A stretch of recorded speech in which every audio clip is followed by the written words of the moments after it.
quer abrir uma empresa, mas não sabe qual natureza jurídica escolher? Fique até o final desse vídeo que eu vou te explicar bem resumidamente e de forma bem simples e fácil de entender. Salve amigos! Quero trazer hoje algumas informações úteis para aqueles empreendedores que desejam se formalizar e não sabem muito bem qual a diferença entre as naturezas jurídicas. Eu vou citar aqui as principais e vamos começar pelo MEI, que é a forma mais simples e de menor custo, que é o microempreendedor individual. O MEI te dá direito a ter um CNPJ como pessoa física e empreendedor.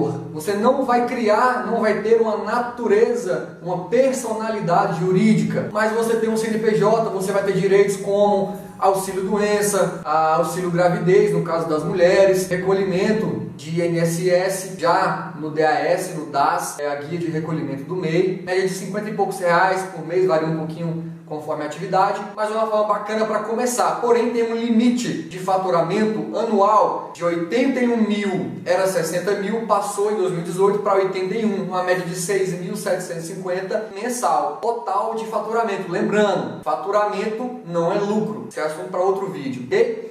E também o MEI, ele pode ter apenas um único funcionário registrado com um salário mínimo. Eu quero crescer um pouco, eu quero expandir, eu quero ter um pouco mais de credibilidade, quero poder faturar mais. Você vai ter que passar para o empresário individual. Chamam de ME, mas na verdade é o EI. Empresário individual. A partir dessa modalidade já é obrigado o contador, pois existem algumas obrigações acessórias que têm que ser entregues ao fisco e algumas outras particularidades. Okay? Então ele já pode faturar acima desse teto, que é o empresário individual. A outra modalidade, na verdade, é até relativamente nova. Ela foi instituída em 2012, que é o EIRELI. Aqui a gente já passa a usar o termo limitada. Muitas vezes você vê o termo LTDA, você vê isso ali no documento de algum cliente, no CNPJ, mas na verdade muitos não sabem nem o que significa LTDA. É uma empresa limitada. O que tem de diferente de uma empresa limitada para uma não limitada? No caso, o empresário individual, o MEI. Justamente é um limite de responsabilidade. Um empresário individual, por exemplo, contraiu uma dívida com fornecedores, não deu conta de pagar, se enrolou, enfim, ficou ruim as coisas e ele resolver parar a atividade, a dívida pode ser transferida para a pessoa física, pessoa do empresário. Então pode ser acionado aos bens como casa, carros e outros bens em nome da pessoa física. Isso é um risco, né? Você fica um pouco exposto. Já quando a empresa é limitada, existe um limite, uma proteção, um limite de responsabilidade. Então o EIRELI, ele foi criado para que o empresário individual, um empresário sozinho, sem sócio, pudesse constituir uma empresa limitada, ou seja, com essa proteção, com esse limite, porque aí ele só vai responder conforme o patrimônio líquido, né? Tem algumas particularidades que eu não vou entrar a fundo aqui. Então, se fosse assim, todo empresário ia querer ser EIRELI. Claro que existe prós e existe obrigações, existem algumas exigências, e a principal delas é que é necessário constituir a EIRELI com um capital mínimo de 100 vezes o valor salário mínimo vigente, ou seja, hoje vai dar aí quase 100 mil reais de capital social. Então não é qualquer um que pode constituir uma EIRELI. A próxima é a sociedade limitada. É quando existe mais de um sócios, dois ou mais, e vão constituir uma empresa limitada com as mesmas proteções e garantias do EIRELI, certo? Não é necessário tanto capital social quanto a EIRELI, é bem mais tranquilo, porém é necessário no mínimo 2 pessoas. Por isso que antigamente existia uma manobra que muitos empresários faziam, que era constituir uma limitada, 99% do empresário, e colocava a esposa, a mãe, um filho com 1%, apenas para caracterizar a sociedade limitada. Então não é mais necessário. Hoje temos o EIRELI justamente para acabar com isso, com essa manobra, ok? E por último, temos a sociedade simples, que é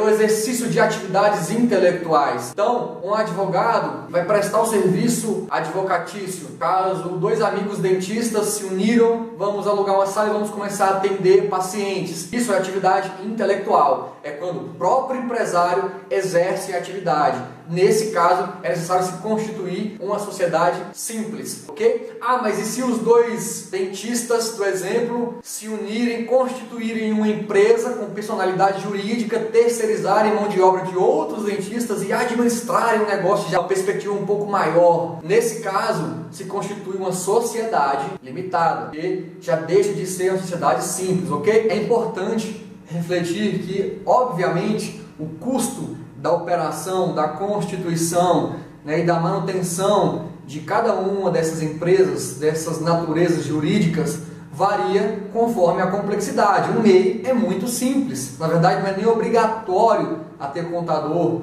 porém, uma empresa limitada já tem um pouco mais de obrigações, então, obviamente que o custo ele vai ser proporcional. Abrir uma empresa nunca é tarefa simples. Por menor que ela seja, sempre surgem milhares de dúvidas sobre o tipo de empresa, tributos, encargos, entre outras coisas. Uma das principais dúvidas na hora de abrir uma empresa é a diferença entre razão social e nome fantasia. E é sobre isso que a gente vai falar na dica de hoje. Bom, vamos começar então deixando claro que razão social é obrigatório e exclusivo. Nenhum outro CNPJ pode ter a mesma razão social que o seu. Já o nome fantasia não, a não ser que ele seja registrado, mas a gente vai falar disso mais pra frente. Razão social, também conhecido como nome empresarial, é como se fosse o nome completo da sua empresa. É o nome que você vai usar em documentos oficiais, notas fiscais, abertura de contas em banco, entre outras coisas. É o nome que você registra junto ao governo, junta comercial ou cartório. Como eu falei antes, esse nome é exclusivo. Então, antes de você cadastrá-lo, você deve fazer uma pesquisa junto ao seu contador para ter certeza de que esse nome não está sendo usado por nenhuma outra empresa. Para empresas MEI, por exemplo, a razão social geralmente é o nome completo do microempreendedor individual, seguido do CPF dele. Geralmente, a razão social ela revela o tipo de empresa que você está abrindo, então ela vai carregar no final do nome siglas como SA, LTDA e etc. Ela não precisa ter nada a ver com o nome fantasia ou o nome da marca. Pode ser, por exemplo, uma junção do sobrenome dos sócios da empresa ou então uma sigla. Por exemplo, a razão social da empresa de telefonia Vivo é Telefônica Brasil S.A., que não tem nada a ver com Vivo, né? Já o nome fantasia é o nome mais popular da sua empresa. É o nome que você vai usar para divulgar o seu negócio. Geralmente ele é bem mais simples e curto do que a razão social para facilitar na memorização. Não é obrigatório ter um nome fantasia. Você pode deixar para fazer isso em outro momento, quando você tiver mais certeza do nome que você quer usar para divulgar a sua empresa. Ele também não precisa ser exclusivo. Duas empresas podem ter o mesmo nome fantasia, desde que ele não esteja registrado no INPI. O nome fantasia ele está relacionado ao conceito de marca, mas ele não vai estar protegido até você fazer esse registro no INPI, que é o Instituto Nacional de Propriedade Industrial. Para fazer isso, você deve se certificar de que você é o primeiro a usar esse nome no seu ramo de atividade. Feito esse registro, aí sim você vai ter uma marca registrada. Então, o seu nome fantasia vai vir junto daquele símbolo R com um círculo em volta, que é o símbolo da marca registrada. Algumas dicas práticas. Se você já decidiu qual vai ser o nome que vai levar a sua marca, faça uma pesquisa simples no Google para saber se esse nome ainda não está sendo usado. Procure por sites que levem esse nome, páginas no Facebook. Se você não achou nada, já corre e já garante o registro do domínio do seu site. Você pode fazer isso no Registro BR. Assim, você já tem o endereço do seu site quando a sua marca estiver funcionando. Bom, mas fazer o registro no INPI pode ser um pouco pesado para quem está começando. Mas mesmo que você não faça logo no começo da marca, fica com isso na cabeça se você tem pretensão de investir no conceito da sua marca, porque só assim ela vai estar completamente protegida. Muito bem, hoje a gente vai falar sobre o gênero ata, tá? Mais um gênero aí da redação oficial, muito importante, né? Principalmente em contextos de reuniões, de assembleias. Então, toda vez que você tem uma reunião desse tipo, a ata é o gênero que registra, né, aqueles fatos ali e serve como um documento, tá certo? Uma prova documental de que a reunião aconteceu exatamente daquela forma. Mas como é que a gente faz isso? Bom, é exatamente sobre isso que eu vou falar a partir de agora. Quando você pega o gênero ata, quando você pega o texto ata, você vai perceber que ele é um relato, é uma espécie de um relato. ok? Mas ele tem suas próprias características e basicamente o objetivo dele é mostrar qual que é o tema daquela reunião, quem perguntou, quem falou, quem participou, quem interveio, né? A que conclusão que se chegou ou não, se há necessidade de uma outra reunião, se existe uma nova pauta. Então tudo isso é característica desse gênero. A ata é redigida por uma pessoa que não participa ativamente da reunião. Então ela não fala, ela não intervém, ela não levanta a mão, ela não faz debate, né? Ela está ali simplesmente para poder registrar o que foi discutido, o que foi falado durante aquele processo, né? Durante aquela assembleia, aquela reunião. Esse papel geralmente é desempenhado aí por uma secretária executiva, ou um secretário executivo, ou algo que o valha, alguém que tenha, né, esse papel aí. Esse relato vai ser construído indicando cada momento da reunião, o assunto tratado, quem é que está falando, né? E isso tudo vai ser feito num bloco, tá certo? Então não tem divisão de parágrafos, não tem alíneas, não tem parênteses, né? É um texto feito ali, corrido, tá certo? Não importa, a reunião teve 4 horas, serão 4 horas de página ali, num grande bloco, sem parágrafos, sem observações, sem alíneas ali dentro do texto. Então por quê? Qual o porquê disso, Guga? Por que elas têm que ser escritas dessa forma, num bloco? É para que não haja alteração, né? Para que ninguém possa interferir ali no texto e modificar alguma coisa. Tanto que quando esses textos são registrados no livro ata, né, eles são escritos ali à mão mesmo pela pessoa, até chegar no final, até chegar no ponto final ali daquele bloco. Agora, quando se faz isso pelos meios computacionais, que são mais práticos e tudo mais, o texto só tem validade se ele tiver, por exemplo, ali registrado um tipo de arquivo que não possa ser corrompido, que não possa ser modificado, como é o caso, por exemplo, do PDF. Então, você tem ali esse texto sendo produzido com o intuito de que ele não possa ser modificado. Quanto à linguagem, por exemplo, o texto tem que ser o mais próximo possível daquilo que está sendo falado pelos participantes da reunião. Então não tem um rebuscamento, né? A pessoa que escreve, ela está de fato relatando aquilo que foi dito. Então, por exemplo, se uma pessoa fala ali uma palavra de baixo calão naquela reunião, isso precisa ser registrado na ata também. Então vai ser colocado entre aspas, ou então, depois dessa palavra, dessa expressão, pode-se usar ali, entre parênteses, a expressão latina sic, que significa desta forma, isso foi dito deste jeito, tá? Então, outra característica aí presente também em relação à linguagem é que você não vai fazer nenhum tipo de abreviação. Tudo vai ser escrito por extenso e isso inclui, por exemplo, os números. Então, se você vai colocar um número lá, você não vai colocar o número em forma de algarismo. Vai colocar o número todo por extenso, não importa quão grande seja esse número. O texto também não deve conter rasuras, não deve ter uso de corretivo, nem nada disso. Guga, mas como assim? A pessoa que está escrevendo ali na hora, a ata, pode, por exemplo, se confundir, pode, sei lá, escrever alguma coisa errada. O que acontece quando ela faz isso? Bom, a dica é que essa pessoa escreva entre vírgulas a expressão digo, ou então a expressão em tempo. Isso ajuda nesse processo de correção, ou ainda a expressão quer dizer, tá? Qualquer uma dessas aí, digo, em tempo, quer dizer, tá? Evita-se, portanto, que se utilize aí um corretivo ou qualquer coisa nesse sentido. O texto é redigido sempre no pretérito perfeito do indicativo, ou seja, o tempo passado que indica um passado recente e que acabou de acontecer, tá? Então, assim, o texto vai ser reproduzido, né, daquilo que está sendo falado, e aí, obviamente, a pessoa, o relator, a pessoa que escreve ali, ela está dizendo exatamente aquilo que acabou de ser dito, né, pelas pessoas presentes ali, dos participantes daquela assembleia, tá? É muito característico também que se utilize uma categoria de verbo chamada de verbo dicende, tá? Que é uma expressão latina para referir-se aos verbos de dizer. Então, são verbos de enunciação.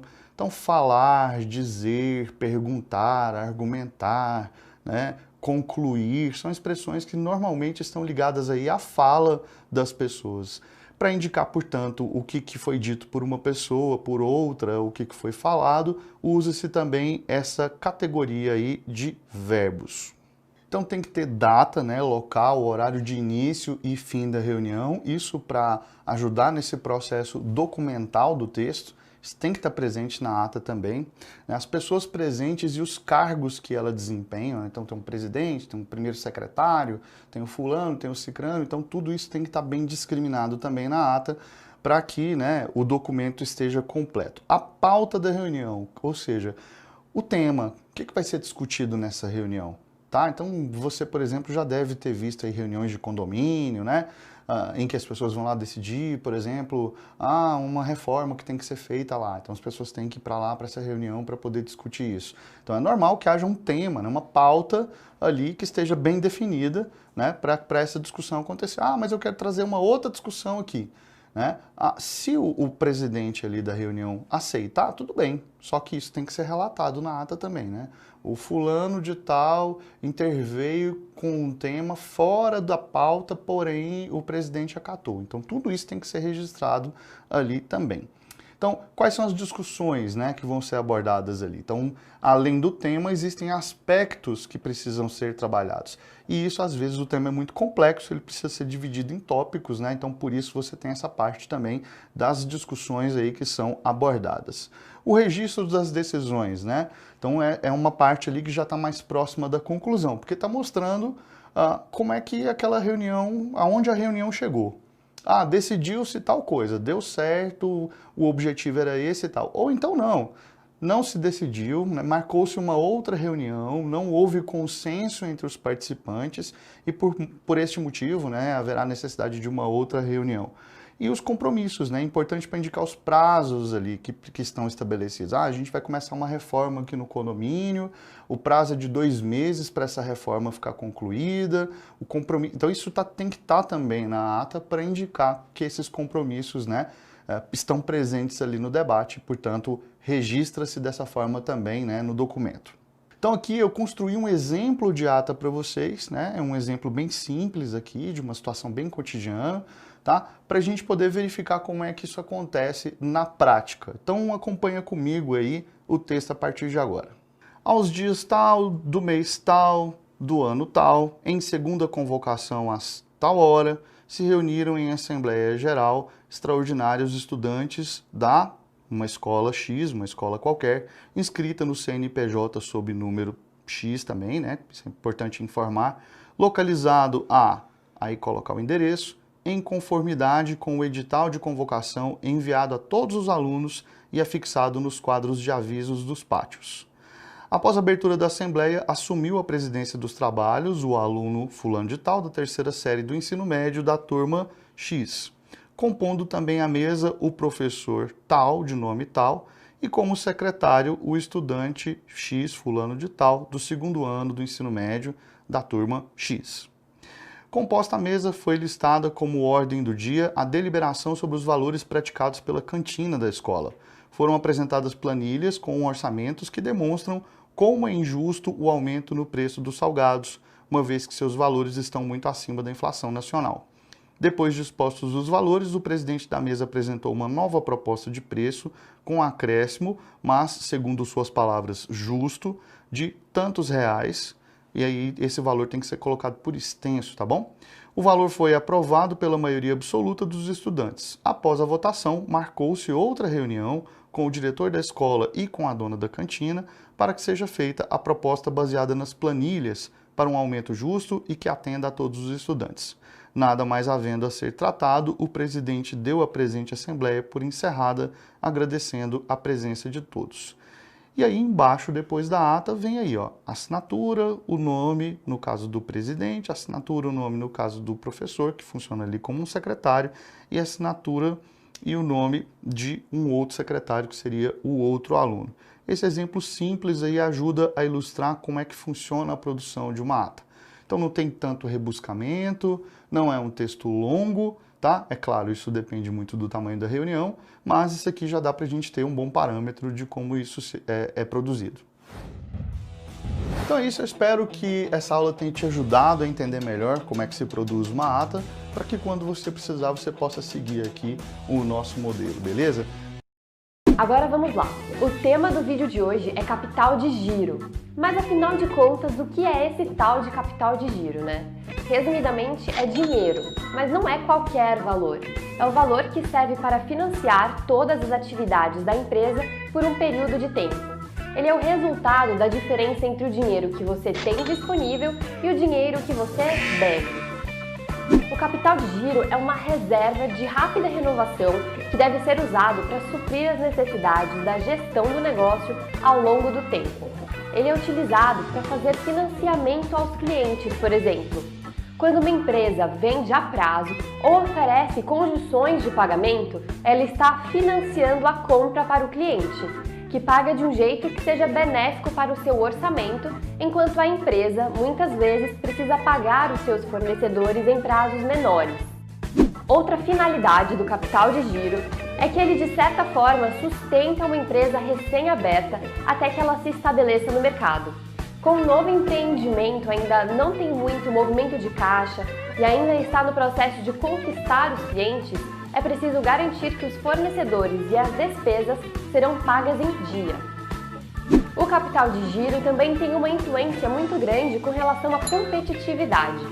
Tendo um valor adequado, a empresa consegue oferecer condições mais facilitadas aos clientes e também negociar com os fornecedores, aumentando a cartela de clientes e, consequentemente, os lucros. Além disso, a empresa está preparada para fazer investimentos estratégicos.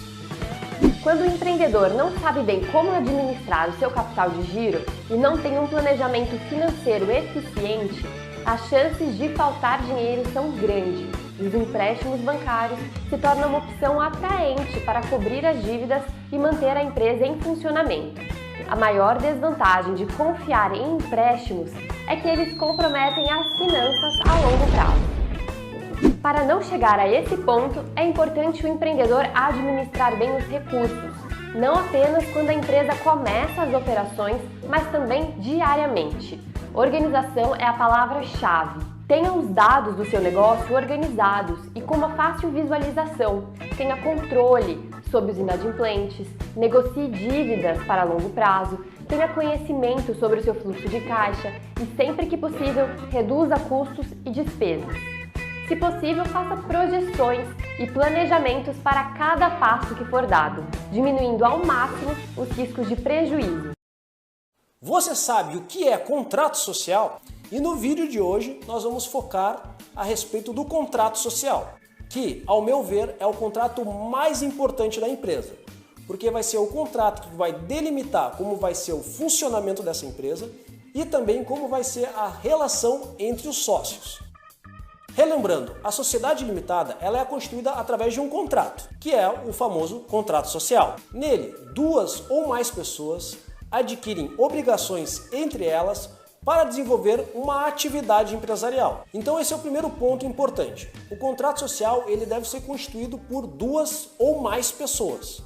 A sociedade limitada ela não pode ser unipessoal, não pode ter somente uma pessoa dentro de uma sociedade limitada. Para esse caso existe a EIRELI, que é a Empresa Individual de Responsabilidade Limitada, que a gente já fez um vídeo e vai estar disponível aqui para você assistir. Porém, o mais importante é que o contrato social não cria somente uma obrigação entre os sócios. A principal consequência da celebração de um contrato social é a criação de um novo sujeito de direito, que é o que nós chamamos de pessoa jurídica. Ou seja, a pessoa jurídica é aquela entidade que ela é passível de adquirir e prestar obrigações. Se cria um novo sujeito que pode fechar contratos, adquirir contratos, receber pagamentos como uma outra pessoa física. Então, a partir do momento que tu celebra um contrato entre teus sócios, nasce a pessoa jurídica. Ou seja, a partir do momento que tu celebra o contrato social, registra na junta comercial, nasce a pessoa jurídica e, além disso, além dos sócios estarem se obrigando perante um ao outro com certas obrigações, automaticamente também eles vão estar se obrigando entre eles com a própria sociedade. Então o contrato social gera obrigações de um sócio com o outro, como também gera obrigações dos sócios com a própria pessoa jurídica que está sendo criada. Nesse ponto de constituição de empresa, eu deixo a dica aqui de um vídeo que a gente fez sobre como é constituída uma empresa, que lá a gente faz um panorama geral de quais são os passos a passos de constituição de empresa. Então, se tu teve alguma dúvida sobre esse ponto, o vídeo vai estar aqui também, é só lá assistir que provavelmente as tuas dúvidas vão ser sanadas nesse vídeo. Agora nós vamos falar sobre alguns pontos de requisitos de validade do contrato social. O primeiro ponto que deve se destacar é que o contrato social deve cumprir os requisitos de validade de qualquer outro contrato. Como ser celebrado entre pessoas capazes, o seu objeto tem que ser lícito e tem que seguir a forma legal. Pessoas capazes são aquelas que possuem capacidades plenas. Isso é um assunto bem jurídico, mas na prática, em síntese, são aqueles maiores de idade ou sociedades que possuem capacidade plena, e aqueles que são menores de idade, eles têm que ser assistidos pelos seus representantes legais. O objeto lícito é aquele que não é proibido por lei. Ou seja, não se pode constituir uma sociedade através de um contrato social onde o objeto da sociedade, onde o objetivo da sociedade seja, por exemplo, vender cocaína. Eu não tenho tempo para pensar nessa maricasa agora. Vender cocaína é algo proibido por lei. Então, esse contrato social não seria válido. E a forma legal é cumprir aqueles pré-requisitos básicos que a própria lei delimita para esse tipo de contrato, que eu vou explicar logo a seguir. Bom, a forma legal do contrato social é que ele deve ser um contrato escrito. Pode ser um contrato privado, ou seja, aquele que vocês contratam um advogado e ele constitui o contrato social para vocês, ele elabora e redige o contrato social para vocês. Como também pode ser um contrato por instrumento público, que é aquele feito através do cartório de notas, o tabelionato. Além desses requisitos, o contrato social também tem que cumprir mais dois requisitos, que são: todos os sócios devem contribuir para a empresa e todos os sócios devem ter direito de participação nos resultados. Ou seja, todos os sócios têm que contribuir para que essa empresa seja constituída através do seu capital social, então seja aportando o dinheiro para o capital social, e nenhum desses sócios podem ser impedidos de participar nos resultados dessa empresa. Ou seja, participar nos lucros dessa empresa. Agora nós vamos falar sobre os requisitos de existência desse contrato social. E esse é um ponto bem de teoria jurídica, mas eu vou simplificar para vocês. Para o contrato social ser válido e ser considerado existente, ele tem que cumprir dois requisitos que a gente já falou aqui. Um deles é que tem que ter pluralidade de sócio, ou seja, tem que ter 2 sócios ou mais, não pode ser constituída só por uma pessoa, e deve ter entre os sócios o que a gente já comentou antes, que é o affectio societatis, que é a afeição entre os sócios. Essa afeição dos sócios buscar conjuntamente o mesmo objetivo na atividade empresarial, que a gente já falou sobre isso no nosso primeiro vídeo. Então, se você não assistiu, clique aqui que lá a gente explicou bem o que é o affectio societatis.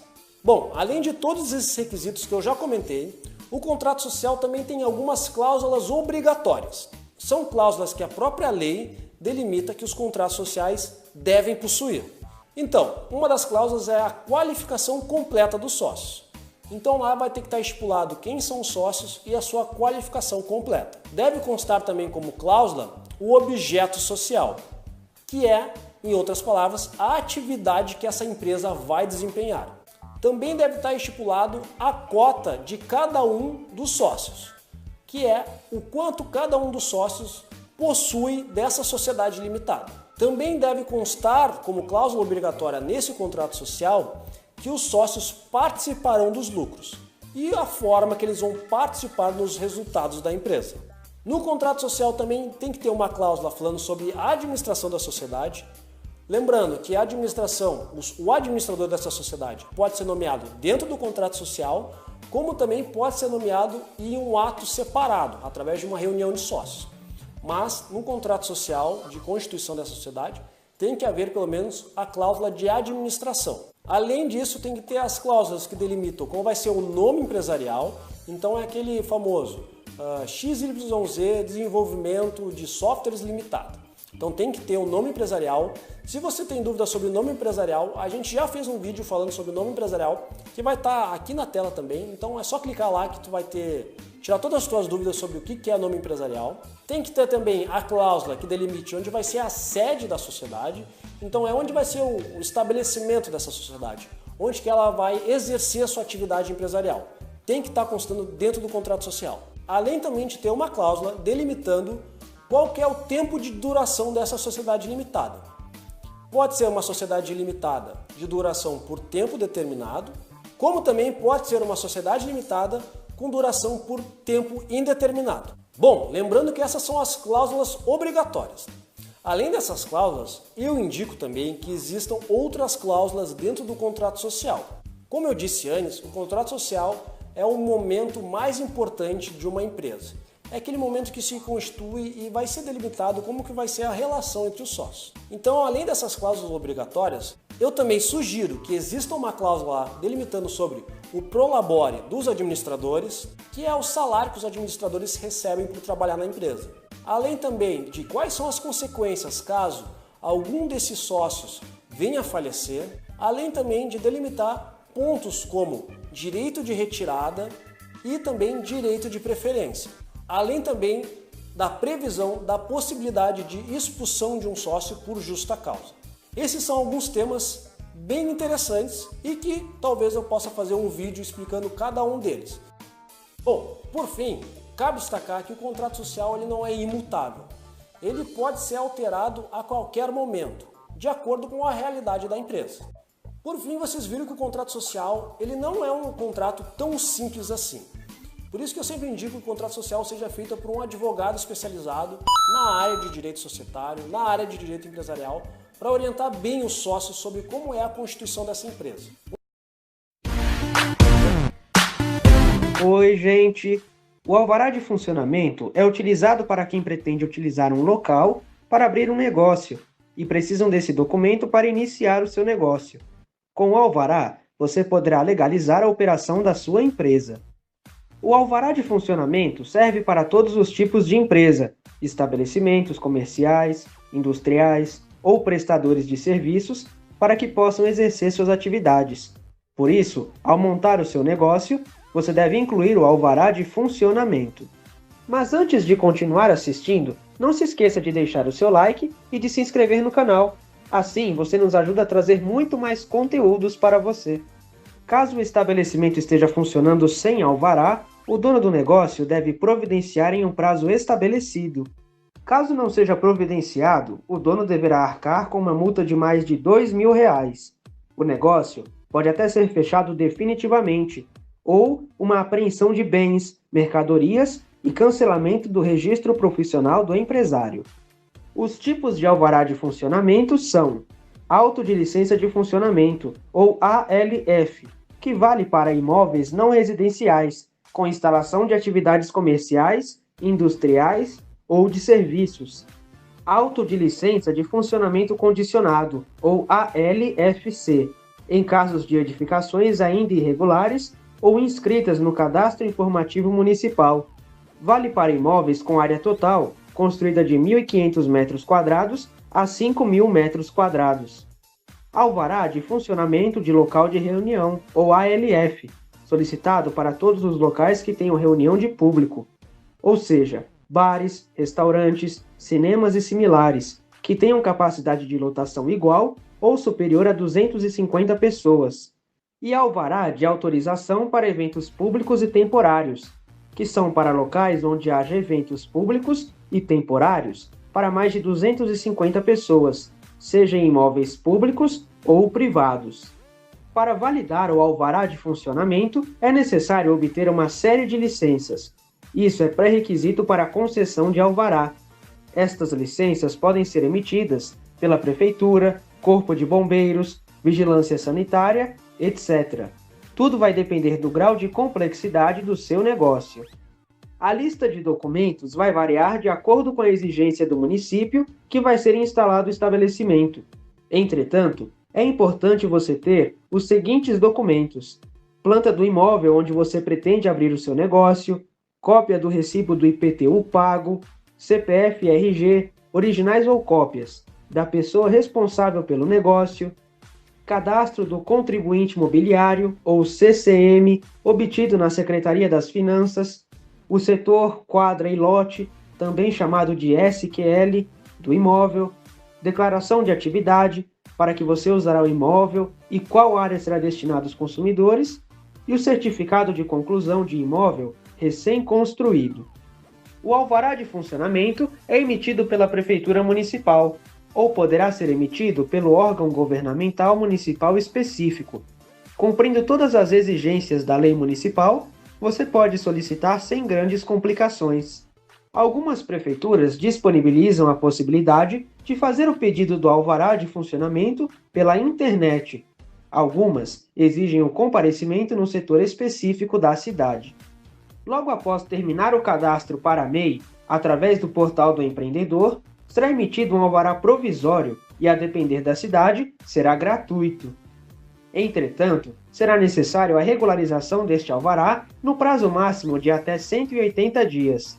Caso não seja normalizado e ou não houver nenhuma intimação por parte da Prefeitura para questionar o alvará provisório ou apontar alguma irregularidade, o documento se tornará definitivo. E o que é uma procuração? A procuração é um instrumento do mandato. Vamos diferenciar. Mandado é o que o juiz determina, é uma ordem. Mandato é uma representação. Quando eu autorizo alguém a me representar para um determinado assunto da minha vida, notadamente da minha vida civil. E você sabia que uma procuração ela pode ser verbal ou ela pode ser por escrito? Dentro da fórmula da procuração escrita, você tem o por escrito particular e por escrito público. A maioria das situações você pode fazê-la por escrito particular, isso é, você pega uma folha no computador ou a próprio punho, você descreve que você, por exemplo, Pablo, nomeia o Henrique ou o Ricardo para representá-lo perante o banco X, para representá-lo na entrega de um documento Y, para representá-lo junto à prefeitura, junto ao Detran, junto a qualquer órgão que você queira. Normalmente servem as procurações por instrumento particular. Mas também existem as procurações que são obrigatoriamente públicas. E também existe uma grande vantagem de você fazer uma procuração pública em vez de uma procuração particular. Bom, vou dar um exemplo de uma obrigação de procuração pública em primeiro lugar. Por exemplo, procurações que você utiliza para vender imóveis. Essa procuração ela tem que ser pública. Por quê? Porque a venda de imóveis de valor superior a 30 salários mínimos são feitas somente por escritura pública. Isso é, se eu for vender o meu imóvel, eu tenho que fazer uma escritura pública, comparecer a um cartório ou o cartório comparecer perante mim e aí vai fazer a escritura. Neste caso, a procuração utilizada para o caso de você não comparecer em cartório deve ser uma procuração pública. Procuração para doação de imóveis também deve ser uma procuração pública.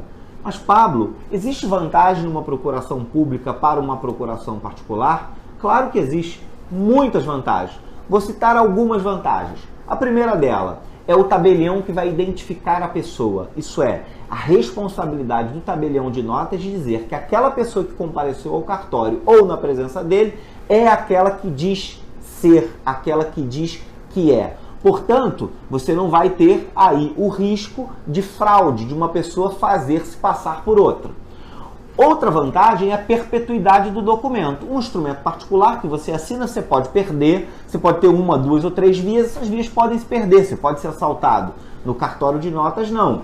Essa via fica arquivada no cartório em papel e também eletronicamente, numa nuvem, num microfilme. O cartório, então, tem a guarda desse documento para sempre. Bom, nós já tivemos exemplos, e aí a dada a importância de uma procuração pública e perante o cartório de notas, é que já tive exemplos de, infelizmente, pessoas querendo enganar a outras, fraudar as outras. E aí, o que aconteceu comigo uma vez, uma pessoa que chegou querendo fazer uma procuração e que, quando eu fui lavrar essa procuração, a pessoa chegou e pediu para mim, ela se posicionou atrás do outorgante da procuração, daquele que passava os poderes, se posicionou atrás de mim e quando eu estava lendo os poderes da procuração, porque eu sou obrigado a fazer a leitura dos poderes que estão sendo dados, estão sendo outorgados, ela fez assim, quando eu estava lendo, ela fez assim, não, fazendo sinal para eu pular o que eu estava falando. Por quê? Porque ela estava tentando enganar a sua própria mãe. do documento que estava assinando.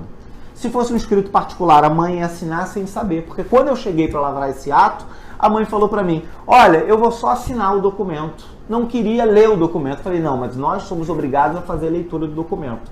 Então a importância de um cartório de notas é essa. Nós evitamos fraudes todos os dias. É uma situação que seria cômica se ela não fosse trágica. Bom, vamos lá. Polêmicas e dúvidas que envolvem procurações. Por exemplo, procuração tem prazo de validade? Não. O órgão pode exigir uma procuração nova? Não pode. Procuração, se você quiser, pode estar escrito lá, por prazo indeterminado. A não ser que a lei, alguma lei te obrigue que em determinado caso você tenha uma procuração, por exemplo, expedida, lavrada nos últimos 30 dias, um ano, aí sim você será obrigado a fazer uma procuração nova. Mas na maioria absoluta dos casos não tem prazo de validade. Outra questão que sempre me perguntam, poxa, eu posso passar uma procuração de amplos poderes? Henrique, essa situação então é mais engraçada, porque a pessoa liga para você e fala assim, Pablo, eu quero fazer uma procuração de amplos poderes. Gente, o que é amplos poderes? Eu estou há 15 anos trabalhando nessa área e não sei o que é amplos poderes. Então, os poderes é tudo, é o infinito. Então, você tem que dizer quais são os poderes que tem ali. Olha, poder para vender o imóvel, qual é o imóvel que está vendendo, botar eventualmente o preço que está vendendo, inclusive para quem você está vendendo. Mas, Pablo, eu sou obrigado a ter todos os detalhes? Não, mas isso é bom, isso lhe traz segurança. Traz segurança jurídica para as partes, traz segurança jurídica para você que está outorgando, para o seu procurador e para quem eventualmente vai comprar o seu imóvel.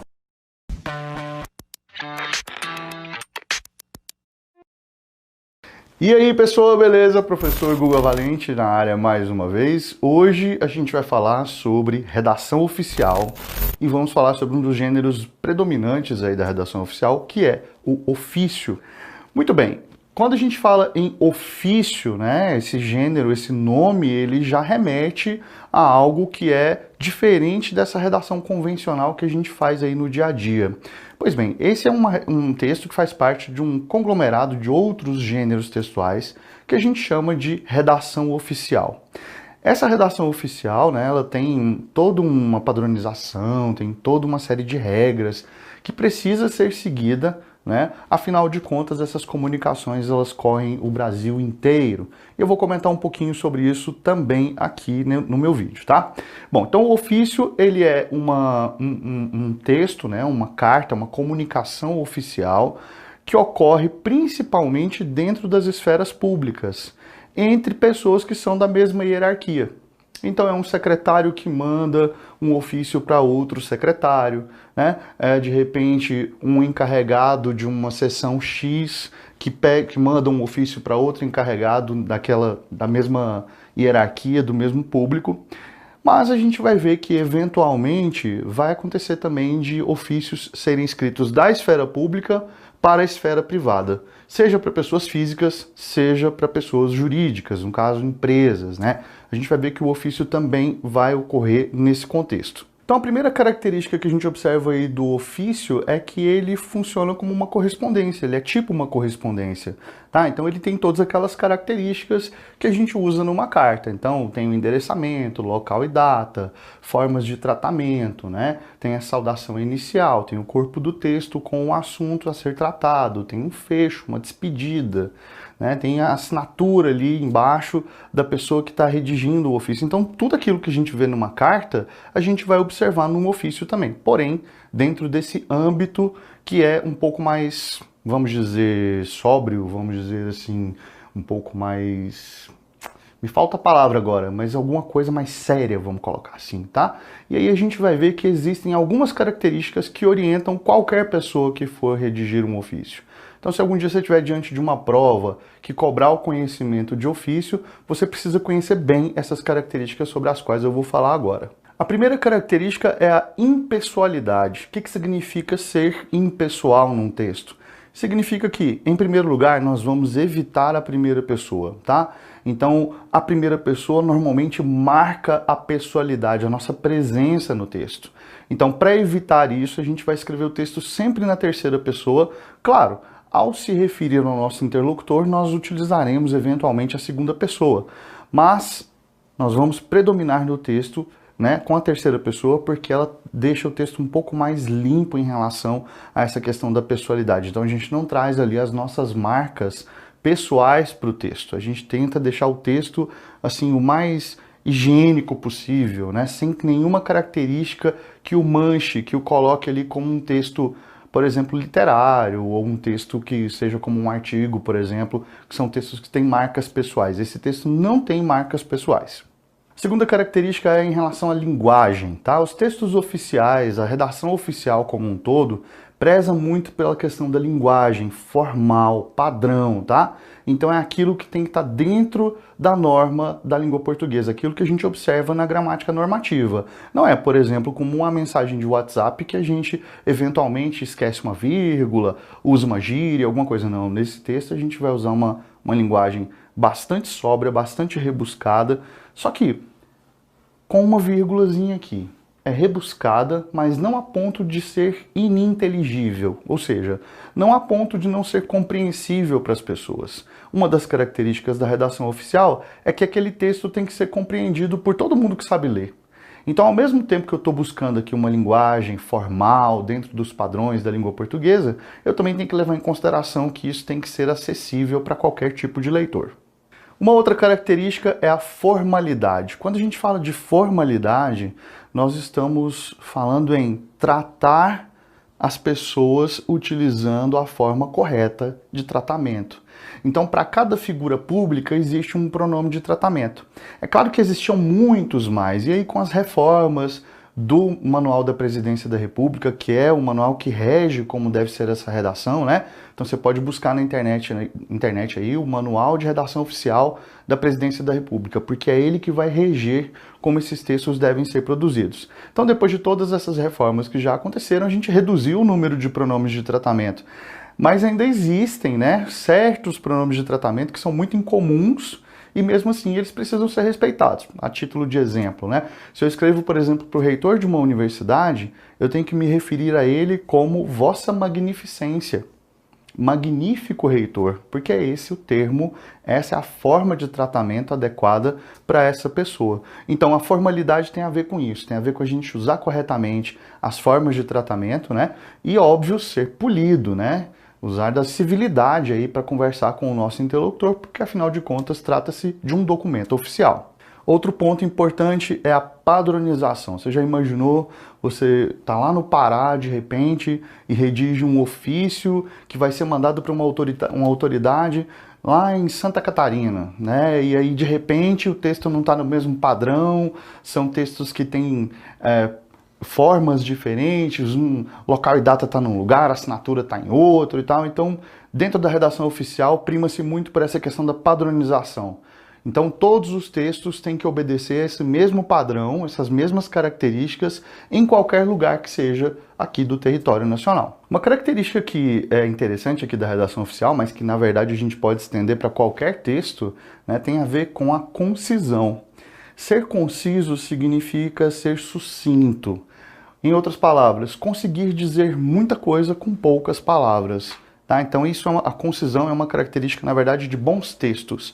Em geral, bons textos costumam usar poucas palavras e dizer muita coisa. A clareza é outra característica aí que a gente observa também na redação oficial e no ofício em especial.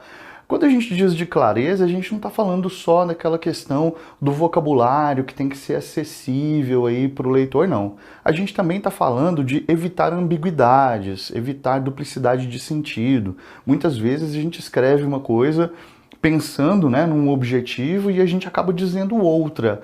Então daí a importância de a gente ser cuidadoso, porque a clareza diz respeito, por exemplo, a um texto que não cai em contradição, um texto que não é incoerente, tá? Então lembre-se que clareza é também uma característica muito importante para qualquer texto que a gente vá produzir, e em especial para esses textos de redação oficial. Muito bem, essas características que eu apresentei aqui são características bem gerais, né, bem amplas, é para você ter uma noção geral de como é que esse gênero ocorre. Existem vários tipos de ofício.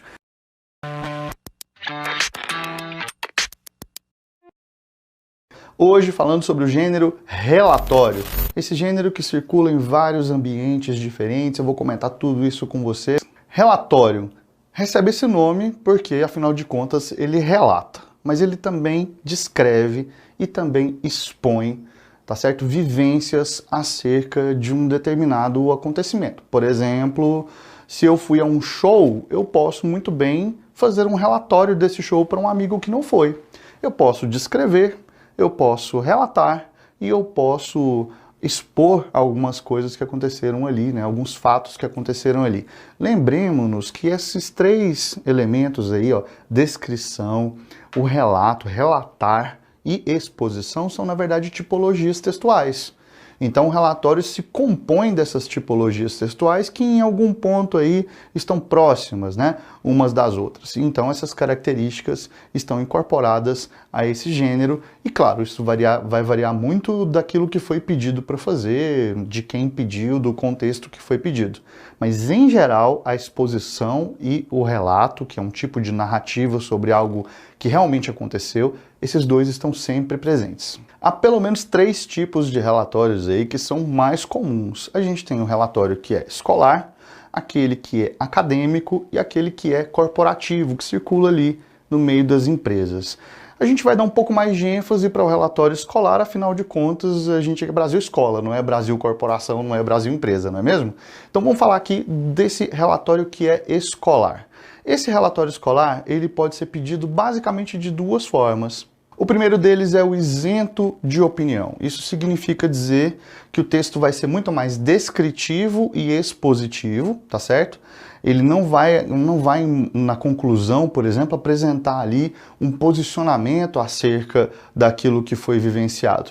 E existe um outro tipo de relatório, que é o relatório opinativo. Esse sim, além da descrição, da exposição e do relato que vai ser feito, há também ali um momento opinativo, em geral na conclusão, tá certo? Para poder encerrar o relatório com esse posicionamento de quem escreve. Então, basicamente, na escola, esses 2 tipos são pedidos, sendo que o opinativo costuma ser o mais recorrente, já que o trabalho com a argumentação, com a defesa de ponto de vista, é algo muito comum dentro da escola. A partir de agora, eu vou te mostrar algumas características que são essenciais para que você possa ter um bom relatório, uma boa apresentação, tá? Então, a primeira coisa que a gente tem que ter no relatório é uma capa. Ah, mas é uma capa que você vai fazer caneta? Não, uma capa profissional. Olha só o que tem que ter nela. Primeiro, o título do relatório. Qual que é o título do relatório? Tem que ter isso na capa, lá no meio da capa, assim, no centralizado, tem que estar lá o título do relatório. É preciso também que haja o nome do solicitante, né? Então, se foi um professor, por exemplo, é importante que se coloque lá o nome do professor. O nome da instituição, se for uma escola, por exemplo, é importante colocar lá qual é o nome da escola, né, em que está pedindo aquilo ali. E, obviamente, o nome de quem está produzindo o texto. Outros elementos, como série, como turma, né, também são interessantes de ser colocados, até para que possa ter uma referência um pouco mais completa. Esses são os elementos que devem conter na capa, tá? Depois nós temos um sumário. O sumário, por sua vez, vem a ser aquele primeiro momento ali, antes do texto começar, em que você fica sabendo onde é que está cada seção, onde é que está cada parte do texto que você produziu. Como o texto vai ser produzido em partes diferentes, né? Então é legal você colocar isso no sumário para que quem for ler o seu texto tenha acesso mais rápido, de modo mais prático, a cada uma dessas partes. Então, no sumário tem que ter as páginas indicando cada seção do relatório, né? Tem que ter ali o título, deve ser objetivo, de preferência descritivo, né? Então, relatório sobre a visita ao museu tal, tal, tal. Tá? O relatório, o título não pode ser subjetivo, o título tem que ser objetivo, descritivo de preferência. Tem que ter introdução, esse texto precisa de uma introdução, né? E nessa introdução você vai colocar ali as informações que são básicas acerca daquilo que vai ser descrito. Então, a visita ao museu, tal, se deu no dia tal, a tal hora, junto com as turmas X, Y e Z. Beleza? O objetivo da visita era conhecer as peças pré-históricas que existem aqui no nosso estado. Então, pode ser uma coisa bem rápida assim para a introdução, tá? Depois a gente tem o desenvolvimento. E aqui no desenvolvimento é que vai haver um maior detalhamento dos elementos do relatório. Então nessa visita tem, por exemplo, uma peça que chamou mais atenção. Aí nesse momento então vai se descrever aquela peça mais detalhadamente, né? Vai falar um pouco sobre o ambiente geral do museu e vai dar ênfase para aqueles pontos que são mais importantes. Guga, precisa relatar todas as peças do museu? Não, não precisa. Num relatório, por exemplo, de visita técnica como esse, é importante que o leitor saiba, de uma maneira geral, o que é que se tem, o que se encontra naquele museu e quais são as peças principais, o que se destaca ali dentre aquelas peças que estão presentes no museu. Então essa parte do desenvolvimento é a parte maior, porque você vai ter que dedicar ali alguns parágrafos para alguns desses elementos, né, mais importantes que a gente mencionou aqui. E por fim a gente tem a conclusão. O que é a conclusão? É neste momento que você vai fazer uma síntese de como foi essa visita, né, se a visita foi produtiva, se os alunos conseguiram, por exemplo, se engajar ali, né, e se a pessoa que estava apresentando as peças ela foi clara o suficiente, se o ambiente do museu era um ambiente agradável, um clima interessante para o aprendizado, né? Então vai fazer aqueles comentários gerais ali. Isso, se o texto for opinativo, então vale a pena aqui na conclusão também apresentar um ponto de vista um pouco mais pessoal. Porque isso que eu acabei de falar aqui na conclusão é mais técnico, né? Assim, se o lugar é mal iluminado, isso não é uma crítica, você está dizendo, o lugar é mal iluminado, isso é objetivo. Agora, eu não gostei da iluminação. Né? Então, quando você coloca que a iluminação é ruim, isso prejudicou a visão de alguns alunos, aí, nesse caso, a gente tem uma crítica, tá? E aí isso vai entrar principalmente no relatório opinativo. Então, na conclusão, fechamento, síntese de como foi a visita e opinião caso seja solicitada. E por fim a gente tem as referências bibliográficas. Isso, as referências bibliográficas, elas já serão utilizadas no caso de você, por exemplo, fazer um relatório sobre um tipo de literatura. Vamos imaginar que você está fazendo um relatório sobre a literatura infantil no Brasil. Então aí você vai ter que colocar as referências. Onde é que você pesquisou? De quais sites você retirou essas informações? De quais livros, né, você retirou as informações que você usou no seu relatório? Então, as referências bibliográficas, elas são usadas principalmente quando você faz relatório de material que é escrito. O material que, né, quando você, por exemplo, faz uma visita a um museu, que foi o exemplo que eu usei aqui com você, né, nesse caso não há necessidade de usar referências bibliográficas, mas no caso de material escrito é sempre bom a gente colocar essa referência. Para fazer as referências bibliográficas direitinho e bonitinho, eu aconselho você dar uma chegada no site da ABNT, visite o site da ABNT, Associação Brasileira de Normas Técnicas, para que você possa entender direitinho como é que você faz essa referência, já que quando você tira a informação de um site, a citação na referência bibliográfica é de um jeito, quando você tira de um livro, é de outro, quando você tira de uma revista, é de outro. Então existe uma padronização em relação a isso, que é a ABNT responsável por fazer. Então dá uma chegadinha lá para ver como é que faz essa citação, essa menção ali nas referências bibliográficas para o seu texto ficar bonitinho. E aí eu estou colocando aqui na descrição do vídeo embaixo uns links para você dar uma olhada em relatórios que estão aqui no site do Brasil Escola, para você ter referências de como é que esse gênero é produzido, tá? São relatórios bem legais, bem feitos, né? Relatórios bem construídos, que vão ajudar você aí a construir o seu relatório quando você precisar. Olha, queria agradecer imensamente aqui a sua audiência, tá acompanhando a gente, né, tentando melhorar o seu texto, tentando aprender coisas novas. E queria também te convidar para se inscrever aqui nas nossas outras redes sociais para estar aí sempre aprimorando os seus estudos, né? Sempre aprendendo cada vez mais e tirando o melhor proveito de tudo que a gente tem a oferecer aqui, tá bom? Valeu e a gente se vê numa próxima aula.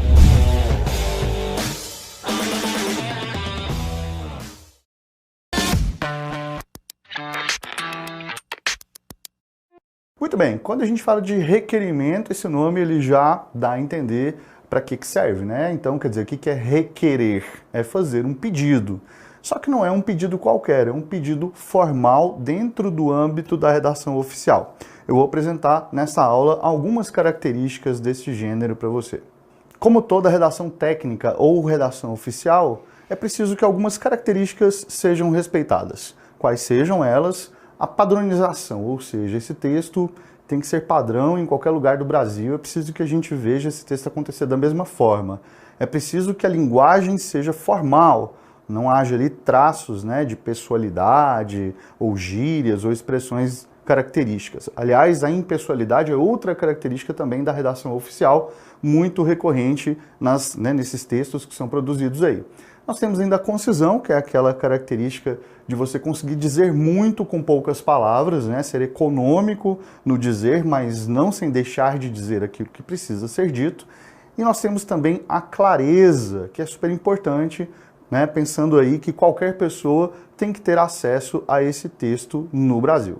Uma das características aqui que a gente colocou, tá certo?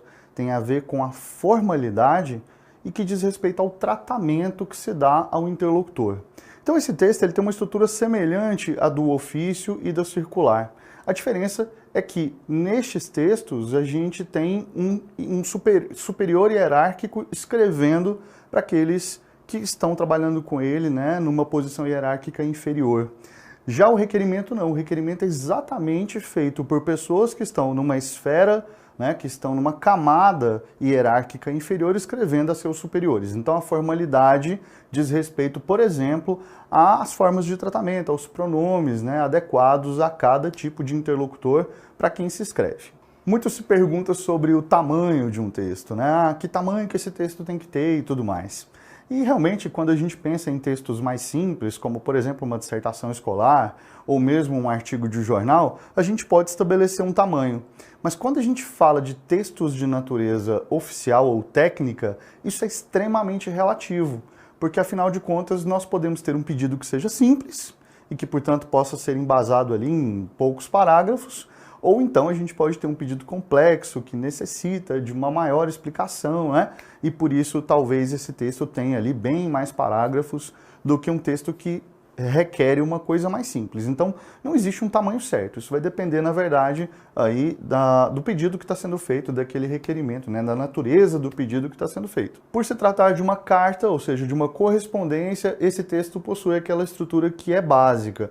O vocativo, né, que é a primeira referência que você faz ao seu interlocutor, o corpo do texto ali composto por uma introdução, desenvolvimento e conclusão, mesmo que isso seja feito às vezes no mesmo parágrafo, e o fecho, tá certo? Que é aquele momento de finalização do requerimento. No vocativo a gente precisa lembrar que existem pronomes de tratamento específicos para cada superior hierárquico, né? Claro que não são muitos como existiam antigamente, né? Já houve uma série de reformas aí que diminuíram a quantidade de pronomes de tratamento. Mesmo assim, se você escreve, por exemplo, para um superior hierárquico da igreja, o pronome de tratamento dele é um. Se eu escrevo para um reitor de universidade, é outro. Se eu escrevo, por exemplo, para, sei lá, para um deputado, aí o pronome de tratamento vai ser outro. Então, é preciso que se conheçam todos esses pronomes, né, na hora de escrever o texto para não, né, cometer uma gafe aí e chamar o interlocutor por um pronome que não é o dele. No corpo do texto constam o nome do requerente, sua filiação, sua naturalidade, RG, CPF, bem como seu estado civil, sua profissão, residência e também os tópicos do pedido que podem ser expostos e descritos dependendo da situação. No fecho, é muito natural ali que se reforce a importância desse pedido utilizando expressões do tipo aguarda, pede, espera, deferimento. O que é deferimento, né? É a mesma coisa que aceite. Espera que o pedido seja aceito. Então, aquela pessoa que escreveu espera que aquele pedido seja aceito, né, e que seja deferido. Logo abaixo do fecho, é normal que venha a assinatura, a data, né, em que aquele requerimento está sendo feito e também o cargo que essa pessoa ocupa dentro daquela organização. Claro, se for um cargo, né, pode ser que o requerimento seja feito ali e a pessoa não tem exatamente um cargo específico. Mas quando há uma relação institucional, né, hierárquica, é importante que esse cargo seja colocado lá também. Então me acompanhe agora aí com um exemplo que eu escrevi de como seria um requerimento dentro do âmbito acadêmico. Magnífico reitor da Universidade Federal de Goiás. Aí vai aparecer o nome do requerente, a filiação, a naturalidade, o RG, CPF, estado civil, profissão e residência. vem requerer junto à vossa magnificência permissão para a realização do evento intitulado Calouro Também é Gente. O evento tem como objetivo receber os ingressos na universidade com um trote solidário, no qual eles terão de fazer uma ação solidária. Doação de sangue, escrever cartas para crianças carentes, doação de roupas, brinquedos, livros e o que mais for solidário. O requerente também solicita que o evento ocorra dentro das dependências do Centro de Convivência da Universidade para a concentração do grupo organizador. Nestes termos, pede e aguarda deferimento. Local e data, assinatura do requerente.